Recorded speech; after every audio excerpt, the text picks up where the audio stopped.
इमाम अब्दुल्ला याफ़ई रहमतुल्लाह अलैह फरमाते हैं कि सारा बगदाद हज़रत बिशर याफ़ी से मोहब्बत करता था, और सिर्फ इंसान नहीं, जानवर भी उनकी कदर करते थे। वो नंगे पाँव चलते थे तो जानवर बगदाद की गलियों में गोबर नहीं करते कि रब करीम का बंदा जा रहा है। अल्लाह के वलियों की तो जानवर भी हया करते, वो गुजरते थे ना तो जानवर भी। बगदाद का एक ताजर था, जब अल्लाह ताला किसी को माल देता है ना तो वो बंदा सियाना भी ज़रा ज़्यादा हो जाता है दूसरों से। उसकी सारा दिन ना मशवरे देने में उसका वक़्त गुजरता है। उलमा को भी मशवरे देता है। वो कहता है इस मौजू पर जुमा पढ़ाया करो, इसलिए कि आजकल इस मौजू की ज़रूरत है। चूँकि 50,000 जो देता है मस्जिद में साल के बाद, तो मैं कहता हूँ अक्सर कि तेरे पास पैसे ना होते तो फिर मैं पूछता तुझसे मशवरा कौन लेता है। अपनी हैसियत का तयन करो, किस चक्कर में पड़ गए हो। सारा दिन मशवरे देते गुजर जाती। अल्लाह ने अपने फजल से नवाज दिया, बस करो, सबसे तू सियाना। हजरत सालिम बिन अब्दुल्ला रदी अल्लाह तआला अन्हु के पास पैसे आए तो हजरत उस्मान गनी ने उन्हें कहा कि मुबारक हो, अल्लाह ने मालदार कर दिया। तो फरमाने लगे यार छोड़ो, पहले लोग मेरी ज़ात की इज्जत करते थे, अब मेरी जेब की करने लग गए। उतने ही ठीक थे जितने ज़ात की इज्जत करते। मुझे पता तो था कि मेरे कमाल की वजह से, तो ये बंदे के पास पैसे आते हैं ना तो नाराज ना होना आप लोग।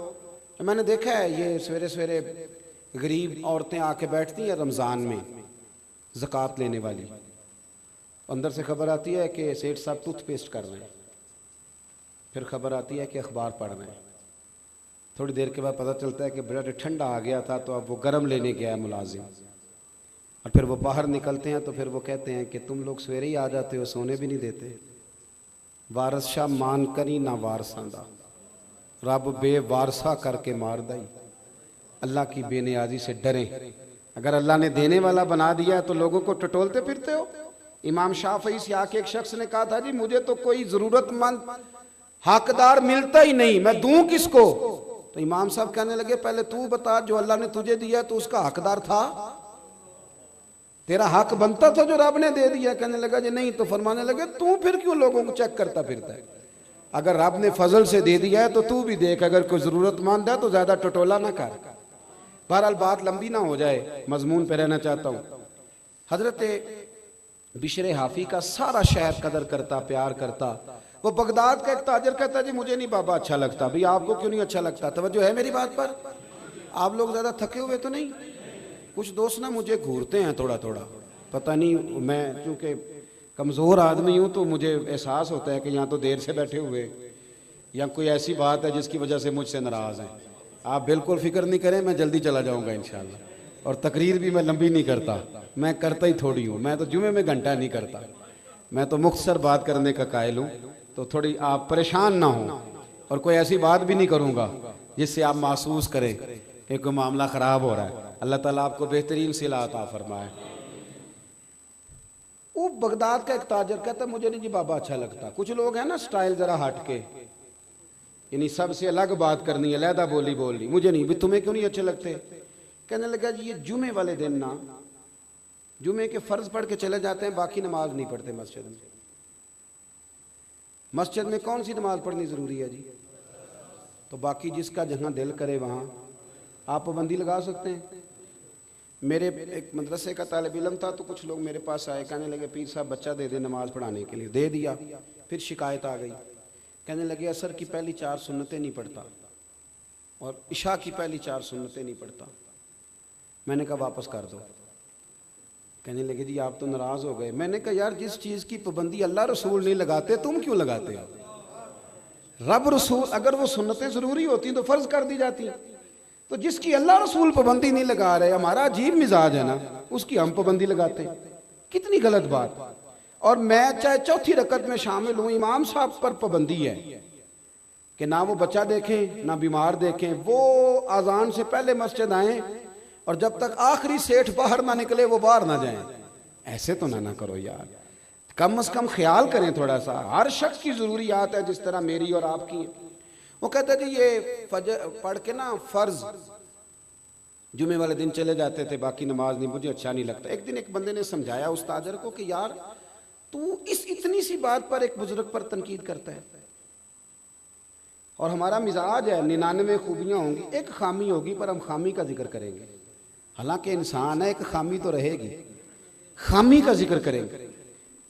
एक दिन जब बड़ा समझाया तो वो ताजर कहता है मेरे दिल में ख्याल आया पता तो करूं बाबा जाता कहाँ है जुमे के फ़र्ज पढ़ के। कहते हैं हज़रत के साथ मैंने जानबूझ के उनके साथ नमाज़ पढ़ी। जब वो फारिग हुए तो वो जल्दी से निकले तो मैं भी थोड़ा चुप चुप के पीछे पीछे हुआ। बगदाद की एक दुकान से उन्होंने नान खरीदे। मैंने फिर बदगुमानी की, मैंने कहा ओहो पीर साहब को भूख ने सताया था इसलिए सुन्नत भी छोड़ दी, नवाफिल भी छोड़ दी। फिर वो आगे गए तो उन्होंने कबाब, होटल से कबाब लिए तो मैंने कहा इनकी उम्र देखो और जायके देखो। फिर बदगुमानी की। कहते हैं फिर वो जंगल की तरफ बढ़े तो मैंने कहा मौलाना लोगों से मुरीदों से छुप के खाएंगे। लेकिन कहते हैं थोड़ा सा सफ़र तय हुआ तो एक कच्चा मकान आया, बाहर से कुंडी लगी हुई।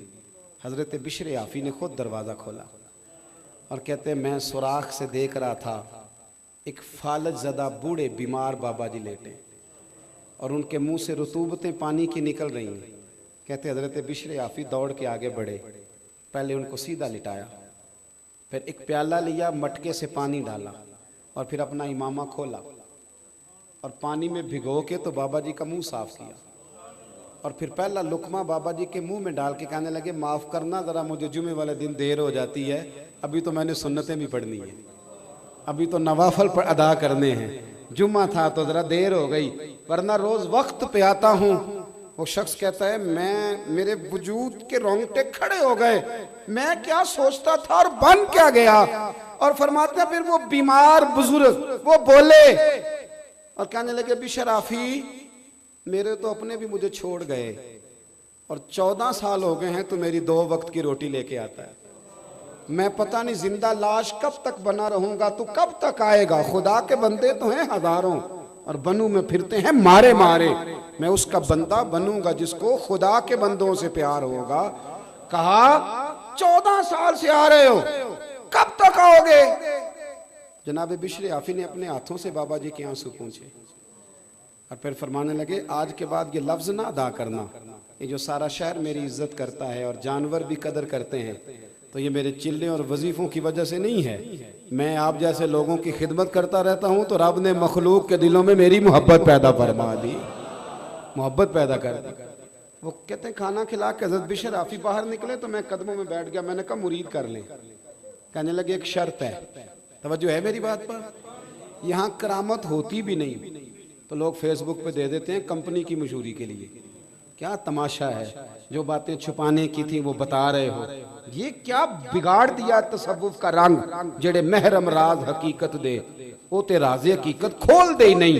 ए जिन्ना वेखिया नहीं वो करन गल्लां, जिन्ना वेख लिया वो ते बोल दे ही नहीं, वो तो बात ही नहीं करते। वो तो हजरत बिशर आफ़ी फरमाने लगे एक शर्त है अगर तूने मेरा मुरीद होना है। कब वो क्या फरमाने लगे ये जो तूने देखा है ना मेरी जिंदगी में किसी से बात ना करना, ये मेरी शर्त है। फिर फरमाने लगे यही तो चंद नेकियां जिनके सबब अल्लाह क़यामत पे रहम फरमाएगा, ये भी लोगों के सामने ले आऊं। वो शख्स कहता है जिसे मैं समझा करता था ना कि ये उनका गुनाह है, वो उनकी सबसे बड़ी नेकी निकल आई। बहुत सारी जगहों पे हम समझ कुछ रहे होते हैं और निकलता सोच साफ करें, अच्छी करें, जो जिस मकाम पे है उसे वहां वकार देना सीखे, इज्जत देना सीखे। दूसरी इस्लाह मुआशरा के लिए मेरे जहन में जो बात है वो ये है कि जिंदगी में ना खुददारी पैदा करें। खुददारी ये जो आज मिजाज बन गया ना दूसरों के माल पर नजर और किसी का हाथ थाम के रातों रात बड़ा होने की कोशिश, इससे बाहर आ गए। अल्लाह ने जहां मुझे बेहतर समझा रब ने वहां मुझे बिठाया और अल्लाह ने जहां आपको बेहतर समझा अल्लाह ने आपको वहां। देखे ना इस महफिल में मेरी कारकर्दगी सिर्फ इतनी है कि मैं तकरीर कर रहा हूं। इस महफिल का सबसे बड़ा कारकुन वो है जिसने सबसे ज्यादा मेहनत की है, उसका एजाज सबसे ज्यादा है। वो इश्तिहार लगाने वालों को अक्सर स्टेज पर बैठने की जगह नहीं मिलती, हालांकि असल काम उन लोगों का होता है जो ये मेहनत करते हैं, जद्दोजहद। तो रब करीम ने जहां जिसको रखा है ना अल्लाह ने उसे वहीं पसंद किया है।